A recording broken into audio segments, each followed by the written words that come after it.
한국 근대 불교의 중흥을 이끈 두 분의 큰 스님, 경어 스님과 용성 스님에 대해, 그리고 현재까지도 면면이 이어지는 두 스님의 많은 제자 스님들에 대해 상세하게 전해드립니다. 두 분 스님은 한국 불교의 암흑기였던 일제강점기에 침체되어 있던 선풍을 다시 일으키고 불교의 대중화와 법맥 전수에 크게 기여하셨습니다. 먼저 경어 스님은 조선 후기 선불교를 중흥시킨 선지식으로 평가됩니다. 파격적인 행보와 자유로운 기풍으로 유명하며 많은 제자를 길러 한국 불교의 맥을 이었습니다. 스님은 9세에 출가하여 23세의 동학사 강사로 추대될 만큼 학문에 뛰어났습니다. 하지만 조선 순조 때 콜레라가 창궐하여 수많은 사람들이 죽어가는 모습을 보고 깊은 무상함을 느끼며 학인들을 해산하고 홀로 연암산 천장암 토굴로 들어가 1년여간 용맹정진했습니다. 그리고 마침내 소도 콧구멍 없는 소가 되어야지라는 말을 듣고 크게 깨달음을 얻습니다. 이때 지은 오도송이 유명합니다. 홀문인어 무비공, 호련, 콧구멍 없다는 말에 동각삼천시어가 돌연 삼천대천 세계가 내 집인 줄 깨달았네. 유월 연암산하로, 유월 연암산 아랫길, 야임 무사태평가, 들 사람은 일 없어 태평가를 부르네. 경어 스님은 깨달음 이후 파격적인 행보를 보이며 전국 각지의 선원에서 선풍을 크게 일으켰습니다. 해인사, 통도사, 송광사 등 여러 대차례 선원을 개설하고 수많은 선승을 길러내며 침체되었던 선불교를 부흥시켰습니다. 경어 스님은 기존의 계율에 얽매이지 않는 자유로운 행보, 즉 무해행으로도 잘 알려져 있습니다. 술을 마시고 고기를 먹는 등의 기행을 보였는데 이는 깨달음의 경지에서 세속적인 속박을 초월한 모습을 보여주는 것이며 우리가 함부로 흉내를 낼 수 없는 것입니다. 말년에는 함경도 삼수갑산으로 들어가 훈장 생활을 하며 생을 마감했습니다. 경어 스님 문화에서는 수월, 혜월, 만공, 하남 스님과 같은 기라성 같은 제자들이 나왔습니다. 이들은 경어 문화의 사군이라 불리며 각기 다른 개성으로 스승의 법을 잇고 한국 불교 발전에 크게 기여했습니다. 이 중 만공 스님은 경어 스님의 법을 가장 충실히 계승한 제자로 평가받습니다. 경어 스님이 만공 스님에게 법을 전할 때 경어에게 물 한 바가지가 있는데 내가 마시겠느냐? 라고 묻자 만공 스님은 물을 받아 단숨에 마셔버렸다는 일화가 있습니다. 이는 스승의 법을 온전히 받아들였음을 상징합니다. 그리고 수월 스님은 덕행과 신비로운 일화가 많은 스님으로 알려져 있습니다. 경어 스님이 행방불명되자 수월 스님은 스승을 애타게 찾아다녔다고 합니다. 삼수갑산에 은거하던 경어 스님의 거처를 찾아내고 경어 스님은 방 안에서 문을 잠그고 만남을 피하려 했으나 수월 스님은 스승의 신발을 보고 감격의 눈물을 흘렸다는 이야기가 전해집니다. 개월 스님 역시 신비로운 행적을 많이 남긴 스님입니다. 개월 스님이 논을 팔아 승려들의 밥값을 대었는데 나중에 알고 보니 그 논이 실제보다 적은 값으로 팔린 것을 제자들이 알게 되자 스님 속으셨습니다. 논 3마지기인데 돈은 2마지기 값밖에 되지 않습니다 라고 말했습니다. 개월 스님은 그저 빙긋이 웃으며 모자란 듯 살아야 편안하다고 답했다고 합니다. 이는 비움과 자족의 미덕을 보여주는 일화입니다. 하남 스님은 오대산 상원사에 들어가 평생을 밖으로 나오지 않고 수행에만 매진한 스님으로 유명합니다. 오대산에 갇힌 하남이라 불릴 정도로 대중과 교류를 삼가고 철저하게 수행에만 몰두하여 많은 존경을 받았습니다. 하남 스님의 제자로 탄어 스님을 비롯한 많은 뛰어난 스님들이 있습니다. 그럼 이제 경어 스님과 함께 우리나라의 근대 불교를 중흥시키신 용성 스님에 대해 말씀드리겠습니다. 용성 스님은 당시의 시대적 상황을 인식하고 불교의 대중화와 민족 독립운동에 적극적으로 참여한 선지식입니다. 스님은 16세에 가야산 해인사에서 출가하여 선과 교를 겸수하며 전국 각지의 사찰을 돌며 수행했습니다.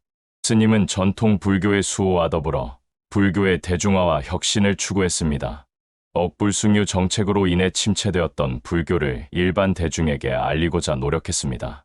한글로 경전을 번역하고 참불가를 보급하며 청소년 불교 운동을 벌이는 등 다양한 방식으로 불교를 대중 가까이로 가져오려 했습니다. 용성 스님은 대각교를 창립하여 불교의 생활화, 지성화, 대중화를 주장했습니다. 이는 민족의 독립 없이는 불교의 진리 구현도 어렵다는 사명감에서 비롯된 것이기도 합니다. 3.1운동 당시 만해 한용운 스님과 함께 민족 대표 33인 중 한 분으로 독립선언서에 서명하며 민족의 독립에 헌신했습니다. 징역형을 선고받고 복역하기도 했으며 만주의 독립운동, 자금을 마련하기 위한 농장을 설립하는 등 실질적인 독립운동을 지원했습니다. 나라가 있어야 불교도 있다는 신념을 가지고 불교계의 독립운동을 이끌었습니다. 용성 스님은 방대한 대장경을 한글로 번역하는 불사를 주도하여 불교의 대중화에 크게 기여했습니다. 수많은 책을 출판하며 단 한 번도 일본 연호를 사용하지 않고 불기를 고수하여 민족 정신을 지켰습니다. 용성 스님 문화에서는 한국 불교의 기둥이 된 수많은 제자들이 배출되었습니다. 조계종 종정을 역임한 스님들 중에도 용성 스님의 법맥을 이은 분들이 많습니다. 용성 스님이 젊은 시절 해인사에서 수행할 때 경어 스님이 조실로 계셨습니다. 당시 시자가 장난기가 심해 벌집을 건드려 대중이 벌에 쏘이자 용성 스님은 경어 스님께 시자를 혼내달라고 간청했습니다. 그러나 경어 스님은 벌집을 건드린 아이는 천당에 갈 것이요 말리는 사람은 지옥에 갈 것이니라 라고 답했다고 합니다. 이 일로 용성 스님은 경어 스님의 무예행에 대해 경계하여 그의 곁을 떠나 독자적인 수행의 길을 걷게 되는 계기가 되었다고 전해집니다. 용성 스님은 독립운동 자금을 마련하기 위해 서울에서 속이 빈 불상을 구입하고 그 안에 돈을 감추어 중국으로 직접 건너가셨습니다. 일본 경찰의 감시를 피하기 위한 기지였으며 이 돈으로 중국의 대각교당을 창건하고 농토를 구입하여 만주에서 고통받는 조선 백성들이 인간답게 살 수 있도록 도왔다고 합니다. 용성 스님이 감옥에 계신 동안 일제가 대각사를 팔도록 압력을 가했고 일부 제자들이 저를 판 돈을 나눠 갖고 흩어져버리는 안타까운 일이 있었습니다. 스님이 출소 후 머물 곳이 없게 되자 순정여왕후와 상궁들이 돈을 모아 원래 대각사 옆 부지에 새로운 대각사를 지어 스님을 모셨다고 합니다. 이는 용성 스님의 높은 덕망을 보여주는 일화입니다. 용성 스님의 법맥은 한국 불교, 특히 조계종의 중요한 흐름을 형성하며 오늘날까지 이어지고 있습니다. 법맥이란 스승이 깨달음의 진수를 제자에게 전하고 그 제자가 다시 다음 제자에게 전하는 말 그대로 불법이 혈통을 의미합니다. 용성 스님은 이 법맥을 계승하고 동시에 시대적 상황에 맞춰 불법을 대중화하려는 노력을 기울이며 새로운 흐름을 만들어냈습니다. 용성 스님은 환성 지안대사의 법을 이어받아 석가열애부 촉법 법사가 되었습니다. 이는 용성 스님이 단순히 근현대 불교의 선각자일 뿐만 아니라 조선 불교의 전통적인 선맥을 계승한 정통 선지식임을 보여줍니다. 용성 스님은 선뿐만 아니라 교회도 깊은 조예를 가졌습니다. 즉, 깨달음을 중시하는 선과 경전을 통해 가르침을 펼치는 교학을 모두 아우르는 폭넓은 법맥을 형성했습니다. 이는 그의 경전 번역 사업에서도 잘 드러납니다. 용성 스님 문화에서는 한국 불교의 현대사에 큰 족적을 남긴 수많은 제자들이 배출되었습니다. 그중 특히 중요한 분들은 다음과 같습니다. 첫째, 동산 스님입니다. 동산 스님은 용성 스님의 상수 제자로 용성 스님의 계맥과 법맥을 모두 전수받았습니다. 1936년 용성 스님으로부터 계맥을, 1939년에는 전법계문을 통해 조계 정법을 전달받았습니다. 용성 스님 비문에도 동산 스님이 은법제자 명단 첫 번째에 기록되어 있습니다. 동산 스님은 해방 후 혼란스러운 불교계를 수습하고 정화운동에 앞장섰습니다. 특히 부산 범어사를 중심으로 한국 불교의 선풍을 진작시키는데 크게 기여했습니다. 동산 스님은 성철 스님의 은사로도 알려져 있습니다. 두 번째, 자운 스님입니다. 자운 스님도 용성 스님의 법맥을 이어받은 제자로 계율의 특히 발가, 계율의 화신으로 불리기도 합니다. 자운 스님은 범어사에서 계율 전문 강원을 설립하여 수많은 율사를 양성하며 한국 불교의 계율 전통을 확립하고 계승하는데 지대한 공헌을 했습니다. 셋째, 동원 스님입니다. 동원 스님도 용성 스님의 법을 계승한 중요한 제자 중 한 분입니다. 용성 스님이 입적 당시 동원 스님이 곁을 지켰다는 기록도 있습니다. 동원 스님은 용성 스님의 뜻을 이어 경전 번역과 불교, 대중화 운동에 힘썼습니다. 동원 스님 문화에서 한국 불교에 큰 영향을 미친 제자들이 많이 배출되었습니다. 동원 스님은 평생 용성 스님의 유운을 받들어 독립운동에 뒷바라지를 하고 경전 번역 불사를 돕는 등 스승의 뜻을 계승하는 데 헌신하셨습니다. 그리고 동원 스님의 제자들은 각자의 자리에서 불교의 가르침을 펼치고 종단 발전에 기여하며 스승의 법맥을 이어갔습니다. 특히 불심 도문 스님은 동원 스님의 법을 계승하여 용성 조사님의 유운 사업을 완수하는 데 핵심적인 역할을 하셨습니다. 도문 스님은 동원 스님의 수제자로 용성 스님의 유운을 직접적으로 계승한 분입니다. 용성 스님이 열반하시기 전 당시 어린 도문 스님의 손을 잡고 동원 스님에게 도문이 용성의 제자인 동원의 상좌 겸 제자가 되어 정법안장이 이어지도록 해달라고 당부하셨다고 전해집니다. 도문 스님은 동원 스님으로부터 용성 조사님의 10가지 유훈이 담긴 밀봉함을 전수받아 평생 그 사업을 완수하는 데 매진하셨습니다. 이 유훈 사업에는 우리나라 불교 전래지의 성역화, 경전 100만 권, 번역 및 배포, 100만 명에게 3기욕의 수여, 부처님, 주요 성지의 한국 사찰 건립 등이 포함되어 있습니다.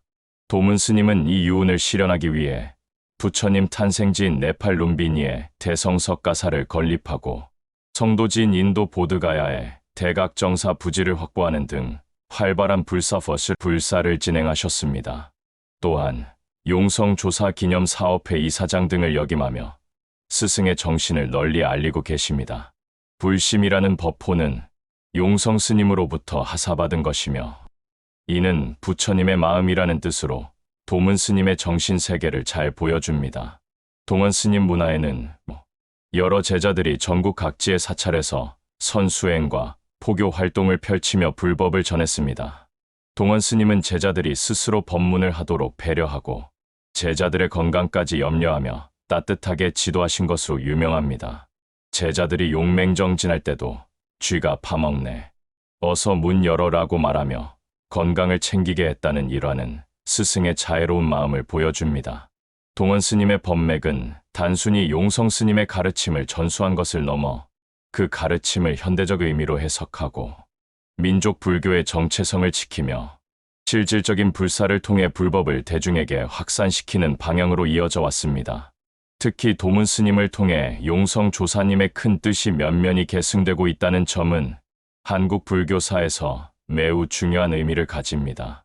도문 스님은 보광 스님을 비롯한 수많은 제자 스님들을 배출하셨고 법륜 스님과 법상 스님도 도문 스님의 제자 스님들입니다. 이와 같이 용성 스님은 동산 스님과 차운 스님, 동원 스님 등을 배출하여 그 법맥이 계속 이어지게 했을 뿐만 아니라 동암, 인곡, 우남, 해암, 소천, 고암 스님 등도 용성 스님의 가르침을 받들어 각자의 자리에서 불법을 펼침으로써 법맥을 풍성하게 이어지게 하셨습니다. 이들 제자들은 각기 선수행, 포교, 학문 등 다양한 분야에서 활동하며 용성 스님의 법맥을 이어지게 만들었습니다. 또한 부처님 법대로 살아보자는 용성 스님의 만일 참선결사회의 정신은 이후 성철 스님의 봉암사결사 등으로 이어지는 등 한국 불교의 중요한 정신적 자산으로 계승되고 있습니다. 이처럼 용성 스님의 법맥은 단순히 스승과 제자 간의 깨달음의 전수뿐만 아니라 불교의 사회적 역할과 민족의 자주성을 강조하는 시대 정신까지도 함께 계승되는 특징을 가집니다. 결론적으로 경허 스님과 용성 스님은 서로 다른 개성과 행적을 보였지만 공통적으로 암울했던 시대에 불교의 정신을 바로 세우고 민족의식을 고취하는 데 지대한 영향을 미친 분들입니다. 그들의 삶과 가르침, 그리고 제자들과의 일화는 오늘날에도 우리에게 많은 깨달음과 감동을 주고 있습니다. 청취해 주셔서 감사드립니다.